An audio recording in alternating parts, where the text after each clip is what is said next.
Welcome back. In today's video, we will look at a couple of problems on RC circuits. We shall analyze problems associated with DC or direct current circuits in which a resistor is connected in series with a capacitor across a battery. So this is an example of an RC circuit. Problem 1. An uncharged capacitor, that is this one, and a resistor, that one, are connected in series as shown below. If the EMF of the battery is 15 volts, the capacitance is 6 microfarad, and the resistance is 9 times 10 to the power 5 ohms. Find the time constant of that RC circuit. Now initially, this capacitor has a 0 charge on it. Once this switch is closed, the current will go in that direction,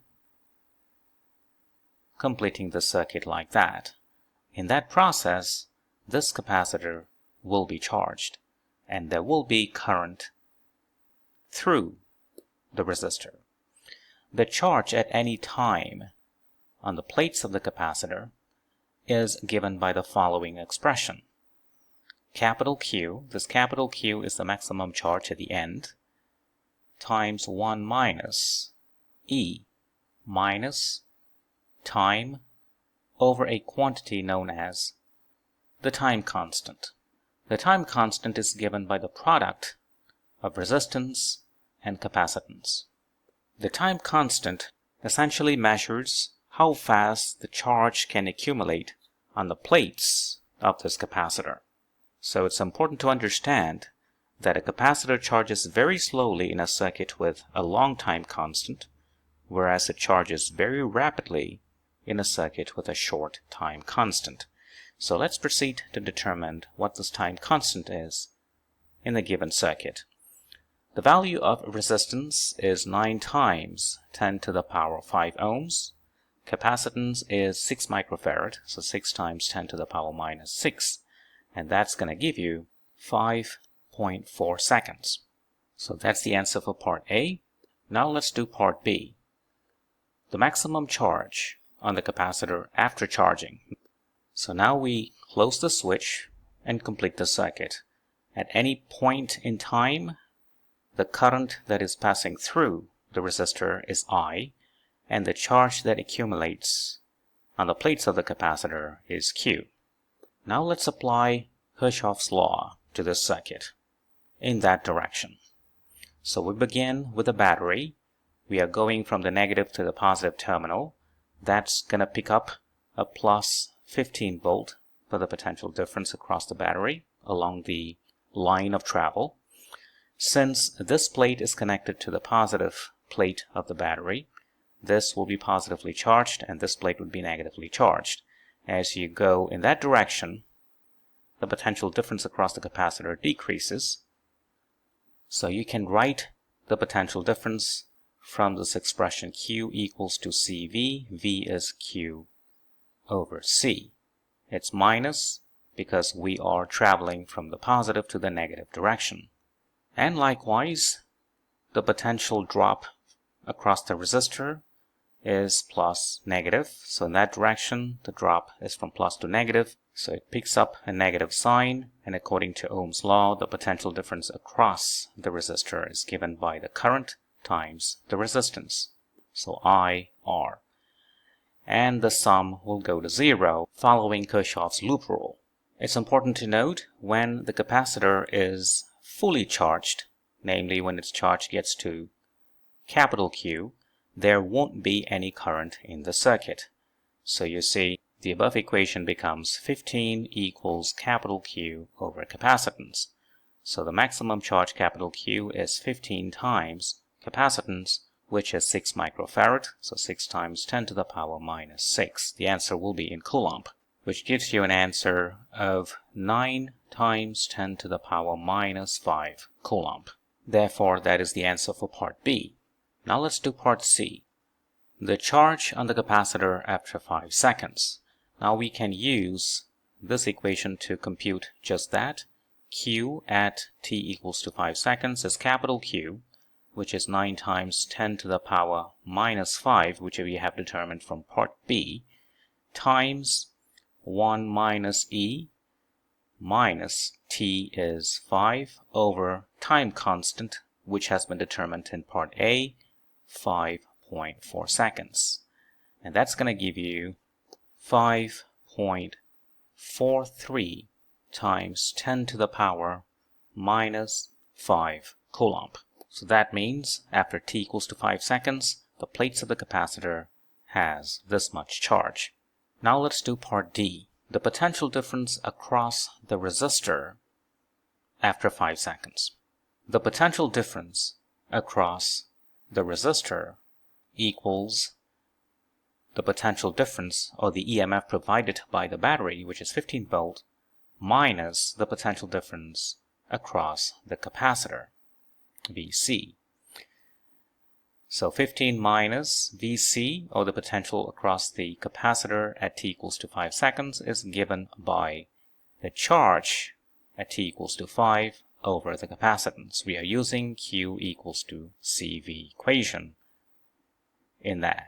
So substituting the charge at t equals to 5 from there, so that is 5.43 times 10 to the power minus 5 coulomb, and the capacitance is given by 6 microfarad, so 6 times 10 to the power minus 6. That's going to give you an answer of 5.95 volts for part D. Now we can do part E, the current in the resistor at that time. Since we know what the potential difference is across the resistor, that potential difference is related to the current at the same time by Ohm's law. So this is 5.95 volts. I is what we want to determine, and the resistor is given by 9 times 10 to the power 5 ohms. It's given in the problem, and you can solve for the current. And the answer is 6.61 times 10 to the power minus 6 ampere. And that solves the problem. Problem 2. A capacitor is being discharged through a resistor R as represented by the circuit below. How long does it take the charge in the capacitor to drop 1/5 its initial value? So what happens? Initially the charge is capital Q, and we close the switch and the circuit is closed, and the charge will get reduced on the plates of the capacitor, namely the capacitor is being discharged through the resistor, we say. The decay or the discharging process follows the following equation: the maximum charge times e to the power minus time over time constant. So this is an exponential decay.